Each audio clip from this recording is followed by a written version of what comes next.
Postal ব্যালটে পক্ষপাতিত্বের অভিযোগ বিএনপির। সিএসসির সঙ্গে বৈঠকে পরিবর্তনের দাবি, ছাত্রদলের কমিশন ভবন ঘেরাও।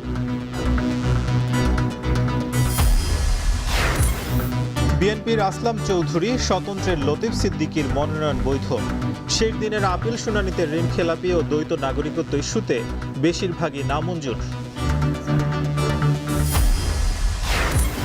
ক্ষমতায় গেলে জুলাই যোদ্ধাদের জন্য আলাদা বিভাগ করবে বিএনপি। শহীদ আহতদের পরিবারের সঙ্গে মতবিনিময় তারেক রহমান। আলোচনায় গণতন্ত্রের অংশ, মন্তব্য জাইমার। যমুনায় প্রধান উপদেষ্টার সঙ্গে জামায়াত আমিরের বৈঠক। 10 দলীয় জোটের পক্ষ থেকে সমন্বিত ইশতেহার প্রকাশের চিন্তা।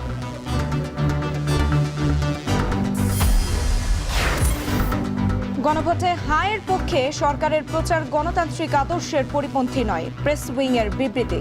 দেশে অল্প সময়ে এর বেশি সংস্কার হয়নি, দাবি আইন উপদেষ্টার।